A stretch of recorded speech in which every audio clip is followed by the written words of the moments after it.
Hola André y hola Miguel, qué gusto. ¿Cómo están? Muy bien. Yo Va a siempre, apagar mi cámara. perfecto, yo siempre he luchado con el término cinearte porque me parece redundante. O sea, uno no Muy de dice acuerdo. música arte, uno no dice escultura arte, pero en este caso creo que sí funciona porque estamos hablando de cine sobre arte, cinearte. Entonces yo quería comenzar eh, pues hablando de Giotto di Bondone, este artista que nos sirve de bisagra, de conexión entre lo que sería el medioevo y el renacimiento.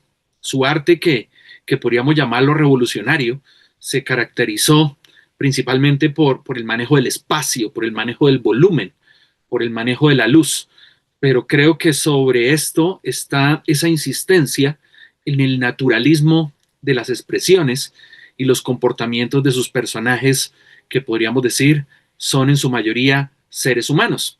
Entonces, no sé si tú me quieres ayudar para complementar un poco. Pues yo diría como que Giotto realmente, siendo un artista de lo que llamamos el oscurantismo, una época oscura, donde la única verdad era la teología, era Dios, era la iglesia cristiana, aún no existe el catolicismo, pero él entiende ya en el siglo XIII que las formas de comunicar esas verdades espirituales se estaban agotando porque no parecían creíbles. Es decir, un fondo de oro en todas las pinturas Uh -huh, no daba una referencia ni geográfica, ni histórica, ni cultural de en dónde estaba, digamos, Dios. Y además, el hieratismo, esa cosa como si fuera, no sé, Kim Kardashian, como esa gente muy llena de Botox, que no tiene expresión alguna, aunque actúe una escena de dolor. Así eran los personajes de la pintura medievales. Es gente que no tiene ninguna expresión. O sea, la Virgen María ve a su hijo bajado de una cruz, vuelto pedazos, y está como llena como de botox, o sea, es como no tiene ninguna expresión. Giotto intuye que la forma más convincente de que esa concepción religiosa llegue a más personas que no saben leer, no escriben, solo saben ver imágenes, sea incorporando ciertos rasgos que son legibles, que son interpretables como de angustia, enojo, felicidad, y ahí empieza él a irse de esa concepción, digamos, bizantina, totalmente cristiana de la realidad, a una, digamos, dimensión donde la pintura, que sigue siendo una pura ilusión, una pura ficción, incorpora posibilidades de interpretación de lo que sería la realidad de la experiencia humana. Y eso es una cosa revolucionaria. Él fue súper famoso en vida, súper famoso. uh -huh. Y ahí tú nos estarías hablando de cómo el arte conecta con el individuo a partir de la emoción. Y tiene que ver Efectivamente. con algo que el Papa Francisco menciona en el documental, que tiene que ver con la empatía, ¿no? La simpatía, la empatía. Conectar con esos rostros para que podamos sentir las emociones de estos rostros y conecten con nuestra experiencia. Pues este es Cimabue o Cimabue, los que hablan italiano me corregirán, pero digamos Cimabue, que es el maestro de Giotto, que igual que Giotto fue famosísimo para la época, pero famosísimo, famosísimo en Italia, y también Cimabue. Pero miren cómo Cimabue ya está interpretando ciertas, pero miren que parecen, miren los ángeles de la izquierda, los de arriba, los de la derecha, parecen hechos como con un Photoshop como izquierda y derecha, como la misma cara, ¿sí ven? Y uno entiende que hay como una profundidad de campo, o sea, como que estos chiquiticos están junto a la Virgen y el niño, están primero, pero los de atrás son como cada vez más grandes, que es como lo contrario a la perspectiva. Tiene que ver con la jerarquía sobrenatural de los ángeles, es decir, los que están arriba son más importantes, los de abajo son menos importantes, pero los de arriba se ven más lejos. Es esta cosa compleja porque no, en esa época no existía la concepción de que el ser humano miraba algo, es decir, la perspectiva humana individual no era relevante, era la mirada de Dios. Pero uno lo mira ahora y uno ve los de atrás como súper grandes, porque uno creería que si están lejos o están atrás, se verían más chiquitos, pero es esa idea como que la concepción ideológica prima sobre la parte de la experiencia, pero la gente no tenía ningún problema con eso. Aquí vemos, miren, la misma estructura una y otra vez, hasta que llega Giotto. Giotto, que es el discípulo de Simón Weil, ya las rodillas se le ve a la Virgen, está de tres cuartos y cada ángel tiene su cara, no son iguales. No es como una plantilla repetida como por Photoshop, porque aunque tiene fondo dorado, no todavía, se ve como si no hubiera realidad como esto. Ujú. eh, Hay una profundidad, es decir, esta gente se ve más chiquita que los que están acá, ella parece que está adelante, no están al lado como ese montaje, que igual es divertido, esto parece muy contemporáneo, como si fuera un collage, pero esto parece un poco más en teoría naturalista. Y por eso, pues, la idea es hablar como de cómo llega Giotto a incluir la naturaleza de la experiencia humana en la pintura, que parece una cosa sencilla ahora, pero en ese momento era un paso radical. Ahora, un elemento innovador del arte de Giotto es que para hacer eso se necesita un estudio anatómico del ser humano bien profundo, ¿no? Una preocupación por la figura para aportarle esa, llamémosla, corporeidad o la manifestación de ese estado emocional y anímico mediante el gesto y mediante la expresión, ¿no es cierto? Y eso estaba súper prohibido, ¿no? O Estaba sea, mirar prohibido. cuerpos desnudos o mirar cadáveres, pero lo hicieron. No sabrían cómo se hace si no lo hubieran hecho. Sabes que Leonardo da Vinci lo hizo, pero esta gente, ¿cómo puede representar la naturaleza del cuerpo sin saber que hay huesos y músculos? Exacto. Pues bueno, como decías al principio, Ujú. Sí. el gran eje de la obra de Giotto, y por eso que se llama el documental, es San Francisco de Asís, que era un santo casi contemporáneo, o sea, había sido canonizado unas décadas antes de que llegara al mundo Giotto. Es un santo, pues, de la Edad Media, que viene de la alta aristocracia, se despoja de todos sus bienes, se vuelve casi un indigente y tiene una serie de episodios fantásticos, pues, sobrenaturales. Pero lo interesante es que Giotto empieza a ubicar estas pinturas que son antes de la que acabamos de ver, no en un fondo de oro, como de la luz de Dios, sino en escenarios arquitectónicos que de hecho eran contemporáneos, es decir, eran del siglo XIII, no del siglo I, pero parecían creíbles, igual que pasó al siguiente Renacimiento, porque la gente entendía que si este man está caminando en el fuego en Egipto, hay una relación entre Egipto y Bizancio, ¿no? Como que hay arquitecturas diferentes, son realidades diferentes y son, obviamente, lecciones morales sobre cómo el cristianismo, digamos, triunfa o lucha con el islamismo. Ujú. Ahora, con San Francisco de Asís hay algo muy bonito. Yo recuerdo esta película de Franco Sefirelli Ajá, llamada divina, Hermano Sol, Hermana Luna, donde se nos divina. muestra a él en contacto con la naturaleza y donde hay una especie de panteísmo, ¿no? Dios está en todos los seres de la naturaleza y hay una conexión espiritual con los demás, con los animales, con las plantas, pero es una conexión también emocional, es muy Que es emocional. un poco lo que dice el Papa Francisco en el documental, o sea, él increíblemente en el documental no hace como una apoteosis de la doctrina católica, sino que un poco habla más como teológica y moral y éticamente sobre esa relación empática. Y creo que esta pintura, pues que habla como de esa confirmación de la regla, que es como el establecer el orden o siguiendo, manteniéndolo de nuevo, pues es como el escenario central, así como esta idea del sueño del palacio. O sea, la arquitectura para Giotto era una manera de situar como las creencias que parecían de hace 1000 años en el presente, que la gente entendiera por qué esas ideas son relevantes para mí o para nosotros. Y lo curioso es que, bueno, si uno piensa históricamente en el siglo XIII, se habla de el periodo gótico, pero el periodo gótico que, claro, suena oscuro, como ahora para nosotros, ¿no? Como suena oscuro, como de vampiros, como de cosas raras.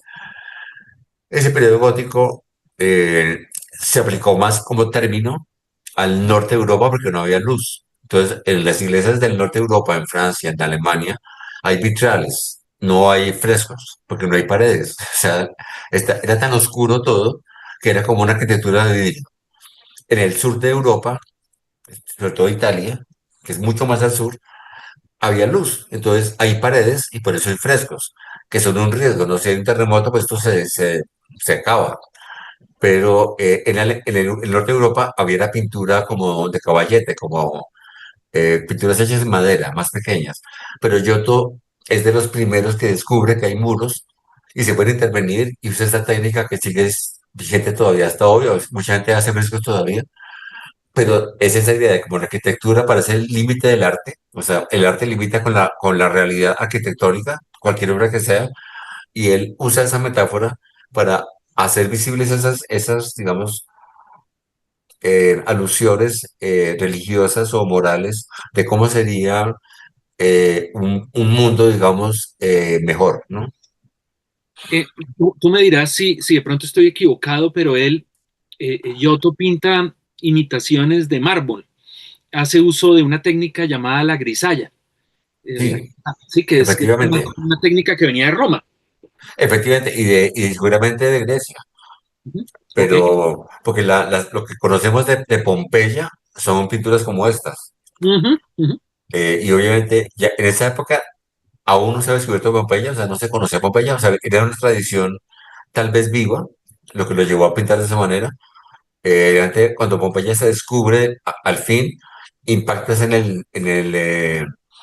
lo que llamamos el neoclasicismo, que es como paralelo al romanticismo, el siglo XVIII, siglo XVII y XVIII, pero esto es muy anterior y podría seguramente ser una tradición viva de cómo hacer visible esa idea de que uno está en un lugar real, no está en el cielo o el infierno. Y creo que la arquitectura, ya hemos visto que es como una pieza fundamental del trabajo de Giotto para situar esas especies de misterios o escenas reconocidas para esa época, de hecho, ¿no? Aunque había un santo recién, digamos, reconocido, eh, ya tenía como una mitología instalada que es muy importante en el cristianismo y es toda esta idea de despegarse del bien, irse como con la gente más pobre, sufrir para triunfar, etcétera. Aquí se ve a San Francisco, en muchas películas lo han demostrado cuando él se quita toda la ropa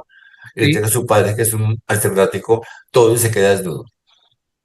totalmente, sí. O sea, dejo cualquier bien Ah, terrenal y efectivamente.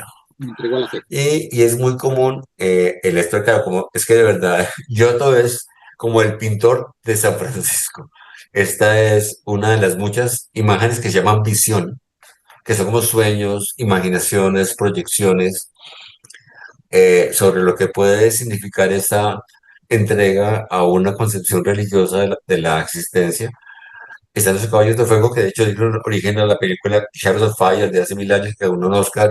Esa idea como del esfuerzo, de la abnegación, la dedicación, como un camino para lograr de manera virtuosa un lugar mejor en el siguiente mundo, que es esa idea de lo sobrenatural muy, muy presente en el perdón, en la Edad Media, y que en este proto-renacimiento, porque esto no es el renacimiento real es el siglo XIV, eso es un siglo antes, pero Giotto es realmente impresionante para lograr conjugar esas diferentes habilidades narrativas, porque aquí vemos una escena real, que son los monjes y el edificio, y una escena totalmente irreal, como si fuera un fantasma o un ovni, que es esa carroza allá encima, como volando, como si hubiera aviones, ¿no? No había aviones en esa época. Es una concepción, digamos, puramente ideológica sobre cómo hacer pensar que encima de la realidad objetiva hay una realidad sobrenatural, que es una realidad espiritual, que es la que debemos seguir. Y Y una eso sigue realidad. vigente para mucha gente. Sí. Hay algo que sí valdría la pena decir acá para contextualizar a todos nuestros amigos que están en este club de cine, y es que no es gratuito que esté Jorge Mario Bergoglio, el Papa Francisco, hablando del Giotto. Él Ujú. es jesuita, pero él es un gran admirador, un gran seguidor de la filosofía de San Francisco de Asís. Y es que estamos hablando de, de Francisco de Asís como una especie de regreso al Cristo del Nuevo Testamento. Yo creo que Efectivamente. el medioevo nos muestra es a un Dios castigador, el Ujú. Dios del diluvio, el Dios de Sodoma y Gomorra, pero este es el Dios del amor que está encarnado en su Hijo Jesús. Y que sea jesuita y que sea franciscano, Francisco. Y se llama Francisco, es que cuando se llamó Francisco fue una polémica, Exacto, eso fue porque una. era un retorno a una idea que la iglesia opulenta, Ujú, millonaria, llena de lujos, no parecía, ese manejaba un Volkswagen. exacto. Eso es muy franciscano. Ujú, Bueno, obviamente está el tema de los demonios de la Edad Media. ujú, Me parece muy interesante esta pieza porque no es oscura, no.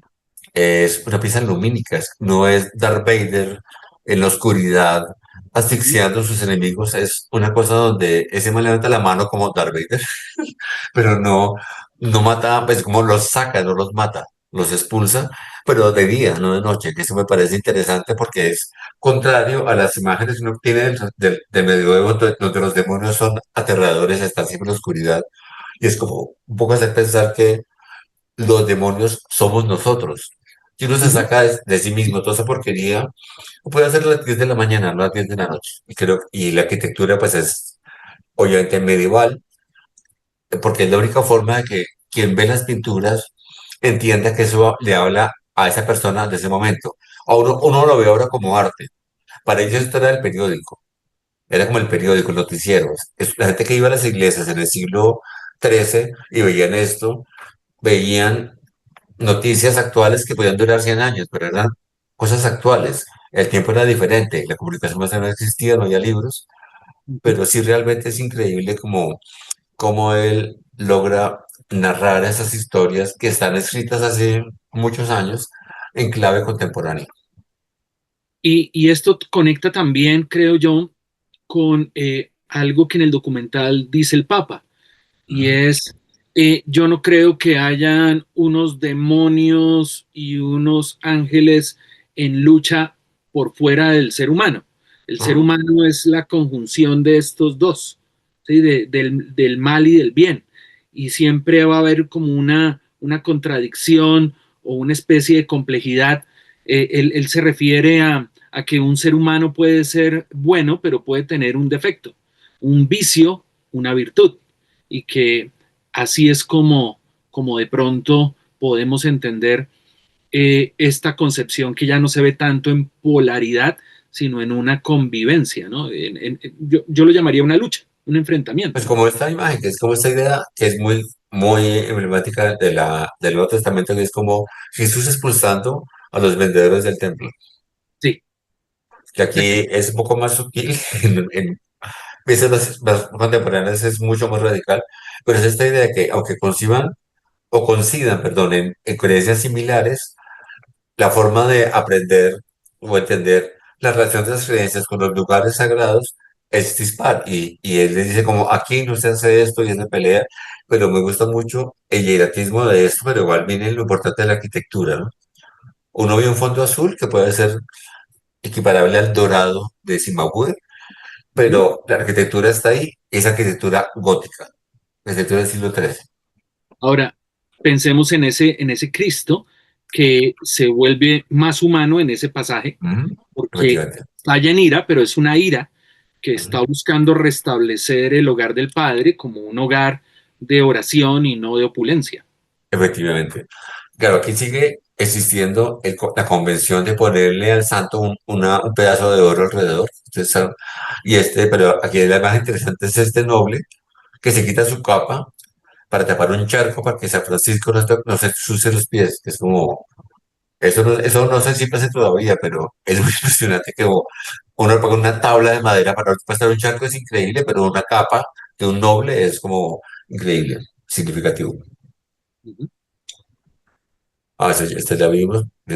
Bueno, aquí está el famoso beso de Judas. Nuevamente se ve quién es quién con el aura visible, el aro este.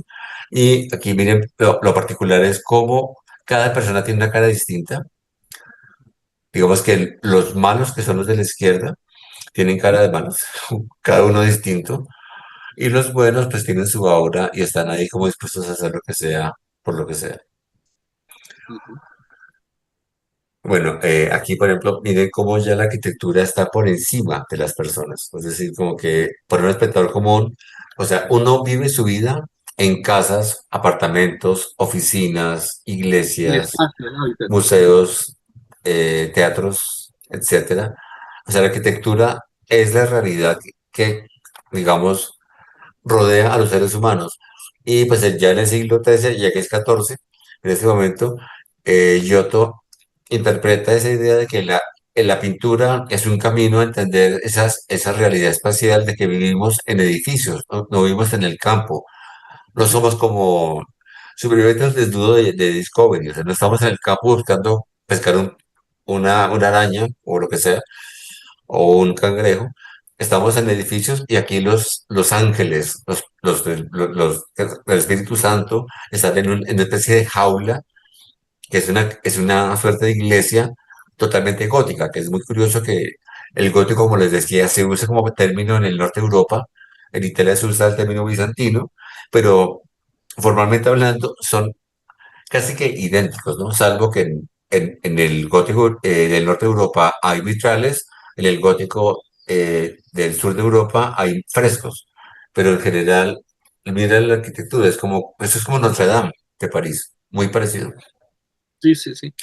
Y es el lugar donde el ser humano es, pero también está, ¿no? Ajá, muy, como acá, por ejemplo, esto es como lo que llamamos el pesebre. Ajá. Lo que los pesebres de Bogotá son mucho más, tienen aviones y cohetes, pero el pesebre es un poquito esto, que es una chocita de nada, pero miren, ya aquí empieza a aparecer como la jerarquía del tamaño de los personajes centrales, sus aureolas, y está ahí, bueno, no, aquí no hay un burro, hay un camello, ¿no? Que es un poco más interesante porque yo te conocí de Egipto, que se Sí, veía la montaña detrás, es decir, ya no es un fondo plano azul, está deteriorado porque ha pasado pues como 800 años, pero los reyes lo besan los pies al niño, que es un gesto en esa época, o sea, en esa época lavar los pies, besar los pies era algo muy sublime porque era algo, uno andaba descalzo, era algo asqueroso. Es como, ahora se dice de otra manera, pero no lo voy a decir. de hecho, ya Jesús adulto lava Ajá. los pies también, ¿no? Efectivamente, y los besa, Exactamente. es Y algo, y los casado unge, con ese que noble eso, que deja pasar a San Francisco, ¿no? si es hoy día, o sea, un masaje de pies es como de otro nivel, eso es como de prácticas profesionales, no es de una pareja, Ujú. Pero tiene que ver es con humildad, tiene que ver con efectivamente, y sumisión, sí, y la sí, idea de como entregarse a lo más bajo, es como, si la idea es sacar el mal del mundo, no hay nada más feo que los pies sucios que quedan en el barro. exacto. Bueno, esta es la donación de la capa, que es muy parecido al que vimos antes del charco. Ujú. Aquí es desde San Francisco cuando recibe sus famosos estigmas, que era algo muy importante en el medioevo, esa cosa de que si uno sufría, era un héroe. Ujú. Si Y uno que, gozaba, era un malo, pero los papas gozaban y los otros sufrían. Pero bueno, aquí pero están los tiene que ver estigmas con esa pasión de Cristo, el sacrificio efectivamente, para salvarnos, ¿no? pero era algo que se vendía y no se aplicaba a sí mismo, ¿no? Sí. Este es uno de los primeros, pues como una pieza muy importante como de esos grandes murales que vienen retoma de nuevo la tradición medieval del oro como la idea de la divinidad como del reino, pero con arquitectura gótica como límite. Ujú. Entonces, como que sitúa esa Sagrada Familia, en ese contexto, digamos, luminoso y espiritual. Sí, creo que el oro Giotto lo reconfigura en términos de luz, ¿no es cierto? Efectivamente, y como de luz y creencia, como esa cara, obviamente el oro no se Ujú. degrada, es que si uno pudiera tener todo de oro, las tuberías del edificio jamás se obstruirían, nunca se oxidarían. Perenne. Ajá. Lástima que es demasiado caro, pero sería fantástico tener todo de oro. Obviamente el oro parecía eterno, como la idea de Dios. Bueno, aquí está Jesús entronizado, también es como final del siglo XII, digo XIII, que es esta idea de que sea Jesús, ese es nuevo, como el nuevo jefe, es como reemplazó al papá, ya no es Dios, es Jesús, y es Ujú, una concepción pues muy, muy importante para el cristianismo. ujú. Aquí está Eh, lavando los pies de los discípulos, como hablamos en un segundo. otra vez, eh, Marta Juliana está preguntando si estas obras están todas en la capilla de Padua. No, no todas, no están en muchas capillas en Italia, muchas. Él era muy famoso, vivió como 70 años, viajó muchísimo. Pero en Padua hay una serie de piezas muy importantes, de hecho toda la capilla de Padua es de él, pero hay muchas piezas afuera. Ok, Aquí está, pues, esos serían como los primeros ejemplos pictóricos en la historia occidental de lo que llamamos el descendimiento, que en el Renacimiento y en el Barroco sobre todo, era la escena favorita. O sea, el Renacimiento era, pues había otras escenas importantes, era un poquito más secular. Ahora vamos a ver los ejemplos ya de cierre, pero en el barroco esta imagen, claro, se volvió distinta, se centró en la madre y el hijo, fue mucho más, digamos, sensual, más que sexual, o sea, como más corpórea, más creíble, más el sufrimiento de la madre por su hijo, pero el descendimiento que le llaman ahora sale un poco de este tipo de iconografía. más Bueno, carnal. Ujú, sí, sí, esta sí está en Padua, que es muy rara, pues parece una escena como del Bosco, pero el Bosco es después de esto. ok. Una ballena comiéndose a Jonás. La ballena de Jonás, sí. ¿No? Aquí está la masacre de los inocentes. Obviamente la arquitectura como referencia de tiempo, modo y lugar. Y esa cosa pues va a sacar niños. Cuando yo era niño, esa historia me parecía lo más aterrador del mundo. Sí, es una historia macabra. Macabra, espantosa, como si fuera Gaza, perdón que lo diga. Sí, sí, sí, sí. Este es el banquete de Herodes, pues, que fue el que hizo la masacre de los niños. Y aquí vemos también pues, que Giotto se adentró a mirar la crucifixión. Siguiendo muy de cerca, ahora vamos a ver a su maestro Cimabue, Ujú, que digamos esta imagen fue muy importante como en el norte de Europa, como lo que llamamos el arte flamenco en los años desde el siglo XV, pero al sur de Europa no fue tan fundamental en ese momento, y fíjate, y sigue lo de los pies, ¿no? La efectivamente. no, sí. Aquí está pues nuevamente el misterio de la resurrección, súper cargado de arquitecturas. Esto es en la casa de alguien, dice Arles, y no parece gótico, No. parece arquitectura francesa de la época. Y aquí está pues la crucifixión de Giotto, que ya es una obra muy tardía, es 5 años antes de morir, Ujú, no 5, no, como 6 años antes de morir, que ahora vamos a ver más adelante que es muy cercana a una pieza que hizo su maestro Cimabue, que parecería muy contemporánea ahora. Y bueno, de hecho, esta es muy contemporánea. O sea, el fondo azul es de la foto. Esto está colgado del techo con cuerdas frente a un vitral. Parece una instalación de arte contemporáneo. Pero no trae la foto porque pueda confundirlos, pero lo puse así como saqué esa foto con fondo azul. Pero sí, es una pintura muy extraña porque es como un collage. Reúne, es conceptual más que figurativa, descriptiva y es el siglo XIV. Esto es un siglo, estos son 150 años antes de Leonardo da Vinci, o 100, por lo menos. Digamos, ya otro tríptico, también de la misma época, cuando ya estaba mayor. ujú. Esto ya es un retablo, no es un fresco, por fortuna, porque los frescos son muy frágiles. Entonces, pues ahí se ve toda siempre esa historia narrativa. Nuevamente está el dorado, pero mire que aunque haya dorado, como fondo, como el azul que uso mucho Giotto, hay perspectivas, es decir, hay gente que está grande y chiquita, no por jerarquía solamente como en el cuadro central, sino en minutos de los lados. O sea, uno ve los árboles al fondo, las personas al principio, y lo mismo que el edificio que está abajo, que se ven todos como si fueran testigos de esa escena, Y todos estos cuadros se deben leer como un texto didáctico, ¿no? De lo que tú decías. como un Es cómic, exacto. No, porque orígenes tiene, biológicos. Ujú. tienen momentos que en teoría son narrativos. A uno le parece eso ahora como indescifrable, pero para la gente de la época, la manera como estaba sostenido este bastón, como estaba este personaje con esta cosa en la mano, como estaba ella o como estaba él, eso tenía significado. Es decir, por ejemplo, si alguien, voy a prender la cámara, Ujú. si alguien hacía así en esa época, era bienvenido. Si le hacía esto a Dios, era bueno. Si le hacía esto al diablo, era malo. Eran signos, símbolos. Entonces, obviamente, la gente entendía esas relaciones y tenía una capacidad de diálogo. A uno le parece esto como si fuera chino, como, ¿eso qué significa? Para la gente de la época tenía un significado claro, porque eran signos, símbolos, o bueno, signos abarca todo eso, pero digamos que eran signos de cierta conexión con la realidad social que se usaban a día a día. O sea, la gente estiraba la mano, como estoy yo ahora, para saludar al vecino, o para llegar a la iglesia, o para ir no sé, a hablar con el demonio, en teoría en esa época.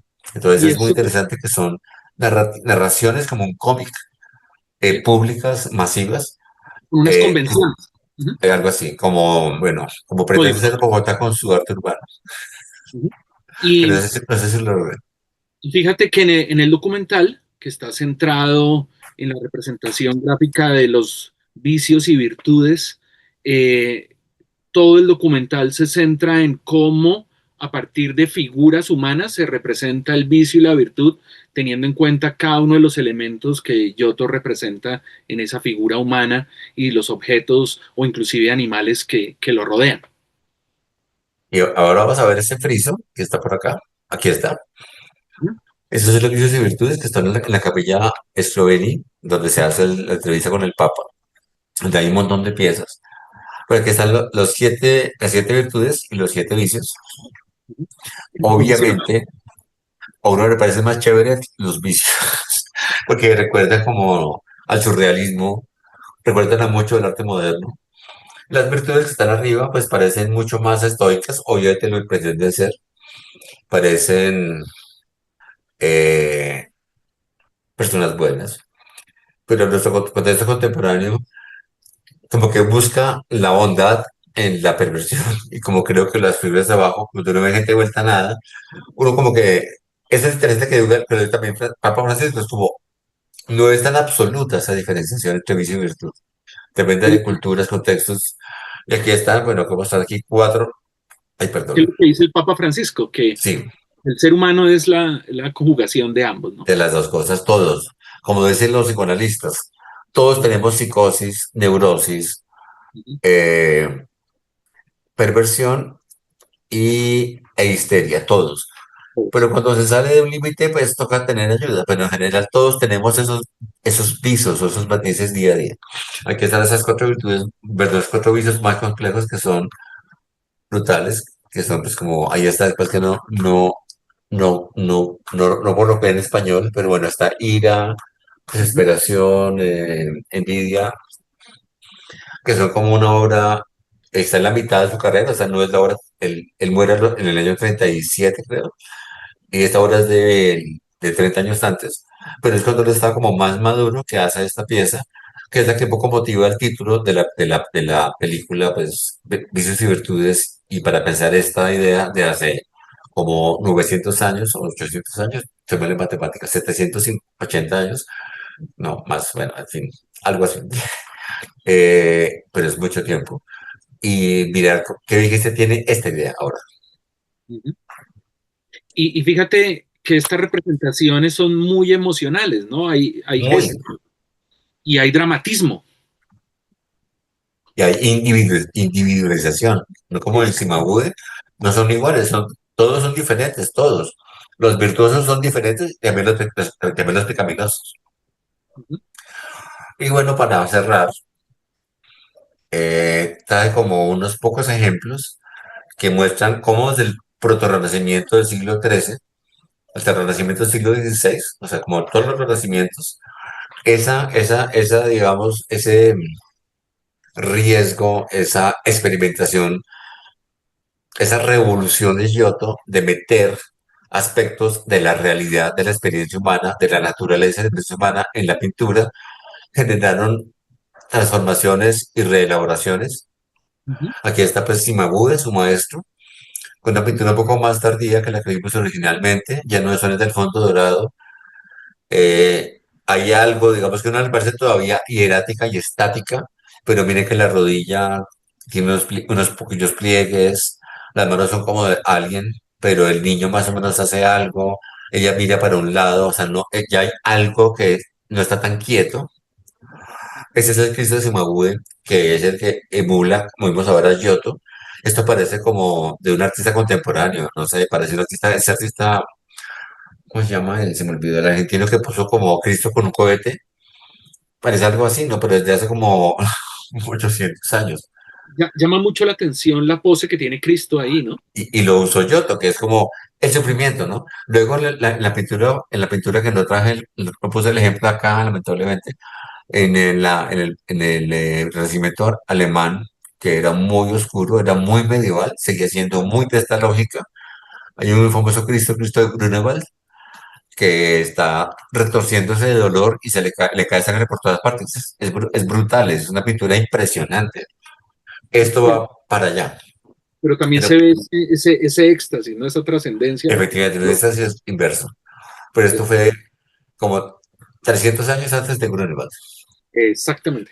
Bueno, aquí está Pepa Masaccio, miren la arquitectura, o sea, digamos que Giotto metió la arquitectura como referencia del presente y del lugar, pero aquí la arquitectura está representada de una manera sofisticadísima, o sea, miren el techo, uno cree que eso es un hueco, uno cree que está entrando, y además lo puso esto está, obviamente es un fresco, está en una iglesia, y uno cree que va a pasar a través de esto, y ya a partir de acá, pues parece que todo quedó en otro lugar, que el arte está en la realidad.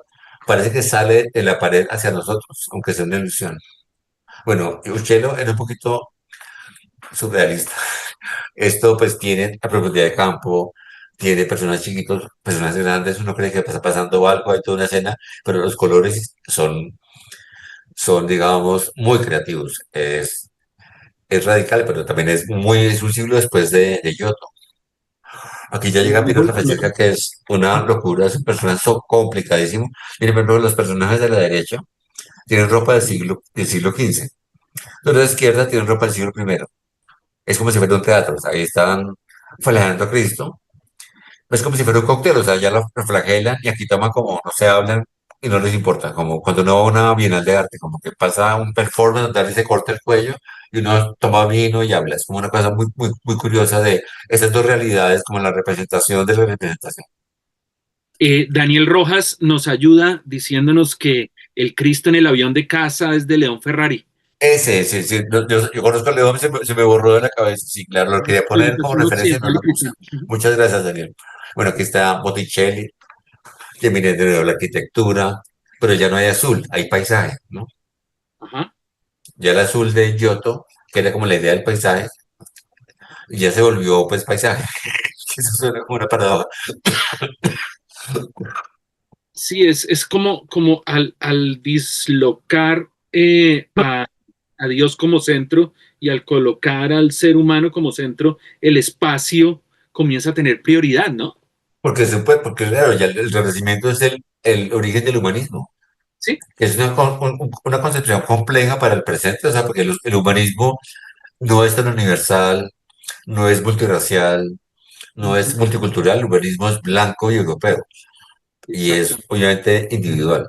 Pero sí, la idea de que el ser humano es el centro del universo aparece con la valoración de la percepción individual, que lo hace Giotto como de una manera instintiva, pero ya en el Renacimiento, leyendo los clásicos eh, que existían, pues como visibles para la época tanto de Grecia como de Roma, los artistas apelan a esto, miren, de nuevo está la arquitectura, que no es una sola, y está el paisaje como trasfondo y está la gente al principio, ¿no? Aquí ya es clarísima la idea de gente grande, gente pequeña, para generar la idea de que hay profundidad de campo, que es una ilusión, es decir, quien no conozca pinturas occidentales no entiende nada. Hubo un experimento muy divertido en el siglo XVI o XVII en China, donde llevaron pinturas como estas. Bueno, de pronto hay ejemplos mejores como, por ejemplo, bueno, no, está bien acá. Esta de Manteño, donde la gente china no entendía el origen de estas marcas oscuras,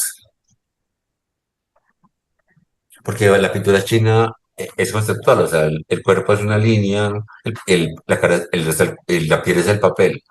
Ujú. Entonces ellos pensaban que la gente occidental era como las vacas que tenían manchas en la piel, porque no tenían ninguna capacidad de entender ni la profundidad de campo, ni el uso de la luz. O sea, porque aquí es claro y aquí es oscuro. Es porque la cara es así, pensaban ellos. Porque no han visto pinturas occidentales nunca. Uno está educado en esta cultura y uno entiende que estos son unos pies, que el man está acostado. Claro, estas perspectivas raras, pues que se ven un poco pequeños, pero es una pieza muy temprana, que lo que se llama escorzo en la pintura. Aquí está desarrollado la tela, parece papel, es muy particular y es de verdad es muy temprana.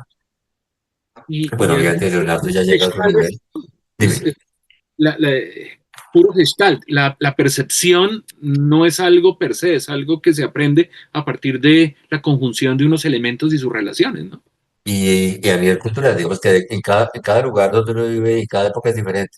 Por ejemplo, es muy importante cuando mataron a Che Guevara, Ujú. la foto oficial de la muerte de Che Guevara fue impactante porque era esta perspectiva. Sí. Che Guevara está fotografiado así. Ujú. Mucha gente dijo que fue intencional, que era como para incorporar la muerte de Che Guevara a una cierta historia de muertos célebres, como de mártires. Ujú. La figura del mártir, sí, el sacrificio Mm. último. Sí, verdad, este manteña es impresionante. Casi nunca lo uso, pero me acordé de ayer y dije, como voy a ponerlo en la charla. Y bueno, Leonardo da Vinci, que tiene, esto sí ya es como lleno de arquitectura, es la naturaleza, una Ujú. naturaleza caprichosa y extraña, y detrás de ella hay otra naturaleza, es como una naturaleza luminosa, una oscura, y esta escena que es súper enigmática, llena de gestos, con los dedos, con las manos, con la mirada, una pieza que está a 20 metros de la Gioconda y que casi nadie la mira, pero esa es la pieza más impresionante del Louvre. Sí, Y esta pues, eh, su, esa mano genera un magnetismo. es impresionante. Mira, mire. Estas dos, esta y esta, Sí, sí, sí. y esta, es... Una cosa Y esa impresionante, pieza, sí. cuando yo la conocí la primera vez que la vi, no tenía Ajá. vidrio. Yo era como, no tiene vidrio, ahora tiene vidrio de seguridad, pero no tiene vidrio. Y nadie la miraba. Pero es wow. Sí, sí, Y esta pues, su aprendiz, bueno, amigo, aprendiz, Rafael, que murió muy joven, con esta otra versión de lo mismo.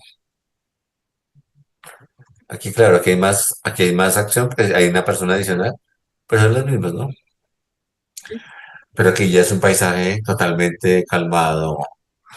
Por eso, en el siglo XIX, una reacción en Inglaterra Ujú. que generó el movimiento llamado prerrafaelismo, porque para ellos Rafael era un pecaminoso, un vicioso, que llenó la pintura de sensualidad.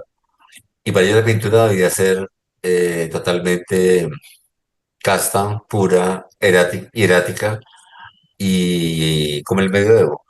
Pero uno mira las pinturas prerrafaelistas y son muy parecidas a esto, aunque tengan otro discurso. Y bueno, eso era todo. No sé si decir algo para cerrar, André. Pues comentarles que el documental que ustedes van a apreciar, el Papa Francisco, Vicios, Virtudes y Giotto, es básicamente una conversación donde se analizan cada uno de los vicios y de las virtudes del Giotto, y se convierte en tanto un análisis de la obra como una discusión ética y hasta yo diría existencialista, ¿no?